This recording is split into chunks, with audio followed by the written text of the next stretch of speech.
Military forces ಅಥವಾ ಹಿಂಗೆ ಬರೀಬೋದು armed forces ಸಶಸ್ತ್ರ ಪಡೆಗಳು.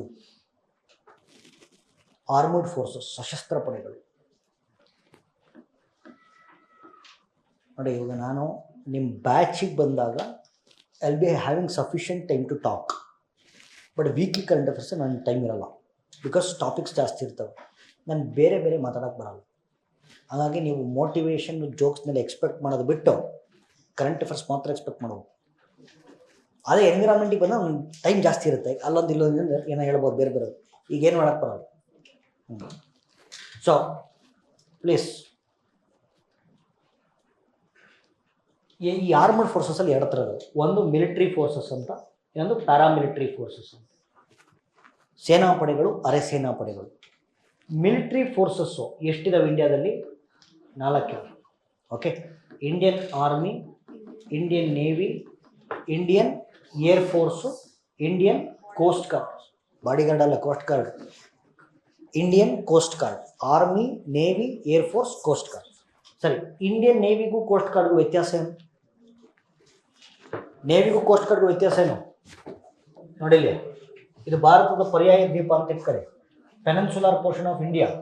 ಭಾರತದ ಜಲಗಡಿ ಎಲ್ಲಿವರೆಗೂ ಇರುತ್ತೆ? 12 ನಾಟಿಕಲ್ ಮೈಲ್ಸ್ವರೆಗೂ ಇರುತ್ತೆ. ಭಾರತಕ್ಕೆ ರಕ್ಷಣೆ ಕೊಡೋದು ಭಾರತದ ಕೋಸ್ಟ್ ಗಾರ್ಡ್. ಸೊ 22.22 ಕಿಲೋಮೀಟರ್ ಆದಮೇಲೆ ದೇಶಕ್ಕೆ ರಕ್ಷಣೆ ಕೊಡೋದು Indian navy. So we have 4 armed forces. ಆಯಿತಾ? ಸೊ ಈ 4 ಕೂಡ ಯಾವ ಮಿನಿಸ್ಟ್ರಿ ಕೆಳಗಡೆ ಕೆಲಸ ಮಾಡ್ತವೆ? Ministry of defence. Who is the minister of defence right now? Rajnath Singh. And say, armed forces are responsible for giving external security. ದೇಶದ ಹೊರಗಡೆಯಿಂದ ಯಾರಾದರೂ ದಾಳಿ ಮಾಡಿದ್ರೆ ರಕ್ಷಣೆ ಕೊಡೋದು ಇವರು, ಒಳಗಡೆಯಿಂದ ದಾಳಿ ಮಾಡಿದ್ರೆ ರಕ್ಷಣೆ ಕೊಡೋದು ಇವರು. Paramilitary forces. Okay, so paramilitary forces functions under ministry of home affairs. Ministry of home affairs, ಗೃಹ ಸಚಿವಾಲಯ. ಸರಿ. So which are responsible for providing internal security, ಆಂತರಿಕ ಭದ್ರತೆ. ಸರಿ, ಅಲ್ಲಿಗೆ ಸರ್ ಎಷ್ಟು ಪ್ಯಾರಾಮಿಲಿಟರಿ ಫೋರ್ಸಸ್ ಇದಾವೆ ಸರ್? 7 ಇದಾವೆ. ಓಕೆ, ಸೊ ಒಂದು CRPF, central reserve police force. Okay, ಇನ್ನೊಂದು ಸೆಂಟ್ರಲ್ ಇಂಡಸ್ಟ್ರಿಯಲ್ ಸೆಕ್ಯೂರಿಟಿ ಫೋರ್ಸ್, ಇನ್ನೊಂದು ನ್ಯಾಷನಲ್ ಸೆಕ್ಯೂರಿಟಿ ಗಾರ್ಡ್ಸ್. ಈ 3 ವಿಶೇಷ ಪಡೆಗಳಿವೆ. 3. ಈ 4 ಗಡಿ ಭದ್ರತಾ ಪಡೆಗಳು, ಗಡಿ ಕಾಯಕ್ಕೆ ಅಂತ ಇಟ್ಕೊಂಡಿದ್ದೇವೆ. ಒಂದು border security force, Indo Tibetan border police, Sashastra Seema Bal ಮತ್ತು ಅಸ್ಸಾಂ ರೈಫಲ್ಸ್. ಈ 4 ಗಡಿ ಕಾಯ್ತವೆ. Border security force, Indo Tibetan border police, Sashastra Seema Bal, Assam rifles. ಅರ್ಥ ಆಗ್ತಿದೆಯಾ? ಈ NS ಚೇಂಜ್ ಮಾಡುತ್ತೆ, ನ್ಯಾಷನಲ್ ಸೆಕ್ಯೂರಿಟಿ ಗಾರ್ಡ್ಸು. ಇವ್ರ ಯೂನಿಫಾರ್ಮ್ ಬ್ಲ್ಯಾಕ್ ಕಲರ್ ಇರುತ್ತೆ. So there calls black cats. Okay, so ಇವ್ರ ಕೆಲಸನೇ ಟೆರರಿಸಮ್ ಕಾಂಬ್ಯಾಟ್ ಮಾಡೋದು. ಭಯೋತ್ಪಾದನಂತ ಚಟುವಟಿಕೆಗಳು ನಡೆದಾಗ ಅದನ್ನು ಹತ್ತಿಕ್ಲಿಕ್ಕೋಸ್ಕರ ಸ್ಪೆಷಲಿ ಟ್ರೈನ್ಡ್ ಕಮಾಂಡೋಸ್ ಅವರು, ನ್ಯಾಷನಲ್ ಸೆಕ್ಯೂರಿಟಿ ಗಾರ್ಡ್ಸ್. ಇವರು ಸೆಂಟ್ರಲ್ ಇಂಡಸ್ಟ್ರಿಯಲ್ ಸೆಕ್ಯೂರಿಟಿ ಫೋರ್ಸ್. ಇವರೇನು ಕೆಲಸ ಮಾಡ್ತಾರೆ?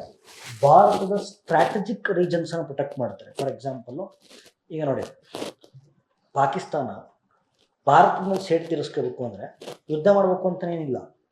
4 ಜನ ಟೆರರಿಸ್ಟ್ ಟ್ರೈನ್ ಮಾಡಿಬಿಟ್ಟು 2 ಬಾಂಬು ಇಸ್ರೋ ಹಾಕಂಬ, 2 ಬಾಂಬ್ DRDO ಹಾಕಂಬ, 2 ಬಾಂಬು ಇದು ಈ ಥರ ಸ್ಟ್ರಾಟಜಿಕ್ ಏರಿಯಾಸ್. ಒಂದು ತಾಜ್ಮಹಲ್ಗೆ ಹಾಕಂಬ, ಮೆಟ್ರೋಗೆ ಹಾಕಂಬ, ಮುಗಿದೋಯ್ತು.